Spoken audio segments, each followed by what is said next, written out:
In 1920, a smooth-talking Italian immigrant amassed nearly $1 million a day, until reporters discovered his profits were pure fiction. His name was Charles Ponzi. He looked like a businessman. He dressed like a banker.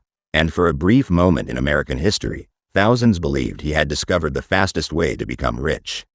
But behind the polished suit and confident smile was something far simpler. A lie, long before the fortune, long before the crowds lining up outside his office. Charles Ponzi was just another immigrant chasing the American dream. He was born in 1882 in Lugo, Italy. His family once lived comfortably. His father worked as a postal employee and the household had once known stability. But fortunes change quickly. By the time Ponzi was a young man, the family's wealth had faded and the future felt uncertain. Ponzi was ambitious, but ambition without discipline can become something else. At school he was clever but distracted. Teachers described him as bright, yet uninterested in hard work. He preferred stories of adventure, stories of opportunity, stories of America. At the turn of the century, America was a magnet for dreamers. Millions crossed the Atlantic hoping to find fortune waiting on the other side. Ponzi decided he would be one of them. In 1903, he boarded a ship bound for the United States. He arrived in Boston with only a few dollars in his pocket and a mind full of possibilities. Later, he would famously claim he arrived with just $2.50. Whether the number was exact or exaggerated didn't matter. What mattered was the image. A poor immigrant arriving with nothing but ambition. But the early years were not glamorous. Ponzi struggled to find stable work. He washed dishes. He waited tables. He worked small jobs that barely paid enough to survive. At one point he even worked as a waiter in Montreal. That job ended badly. Ponzi became involved with a bank run by another Italian immigrant. The bank collapsed after risky investments and financial mismanagement. Ponzi was arrested for forging a check connected to the failed institution. It was his first real encounter with prison, but it would not be his last. After serving time, he returned to the United States determined to start again. Yet honest work never seemed to satisfy him. Ponzi wasn't just interested in making money. He wanted to make it fast. Years passed with small schemes and failed ventures, until one day in 1919, he noticed something unusual. An international postal coupon, known as an international reply coupon. The idea behind the coupon was simple. Someone in one country could send the coupon to another country so the receiver could exchange it for postage. In theory, the coupon had the same value everywhere. But currency exchange rates created a strange loophole. A coupon purchased cheaply in Europe could potentially be redeemed for slightly higher postage value in the United States. On paper, it looked like a clever form of arbitrage. Buy low in one country, redeem high in another. But in reality, the profits were tiny. The logistics were impossible, and the scale required to make serious money simply did not exist. But Ponzi saw something else. He saw an opportunity not in the coupons, but in the story. He told investors he had discovered a system, a secret method of buying international reply coupons overseas and redeeming them for massive profits in America. He promised a return that sounded unbelievable. 50% profit in just 45 days.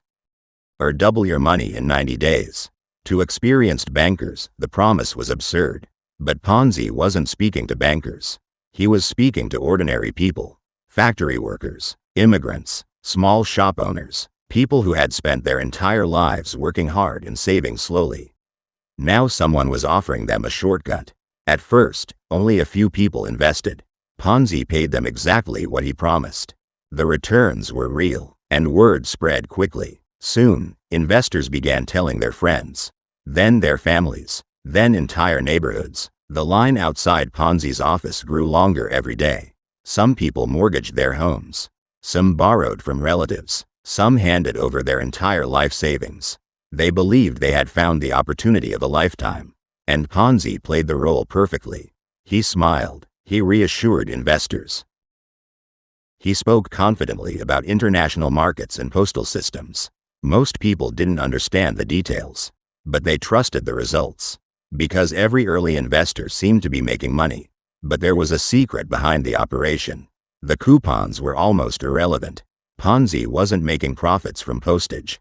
He was paying old investors using the money from new ones. As long as new money kept flowing in, the system worked. By the summer of 1920, Ponzi's operation had exploded. Every day, bags of cash arrived at his office. At the peak of the frenzy, he was reportedly taking in nearly $1 million a day. To the working-class neighborhoods of Boston, Ponzi became something of a hero. A man who had beaten the financial system. A man who had discovered a secret the banks didn't want anyone to know. But success at that scale attracts attention. And eventually, someone started asking questions. A reporter from the Boston Post began investigating. The math didn't make sense.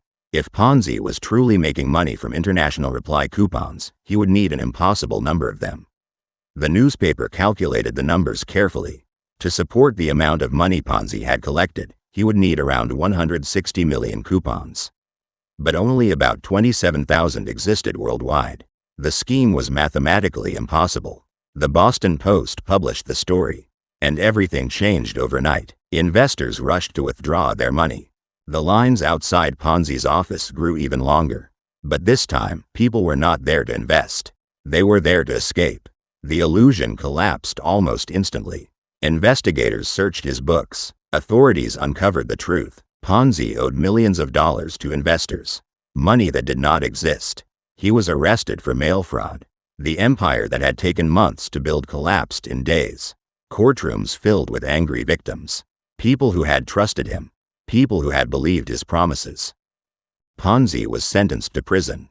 After serving time in the United States, he was eventually deported back to Italy. But the story didn't end there. Because Ponzi had unknowingly created something much bigger than himself. His method became a blueprint. A fraud that would be repeated again and again. The world eventually gave it a name. The Ponzi scheme. A system where money from new investors is used to pay earlier investors, creating the illusion of profit. For more than a century, variations of the same trick have appeared across the world. Different faces, different industries, but always the same promise. Fast money, guaranteed returns, and the same human weakness. Greed mixed with trust. Charles Ponzi didn't invent greed. He simply understood it, and for a brief moment in 1920, he built an empire on it. One built not on real profit, but on belief. A belief that easy money exists.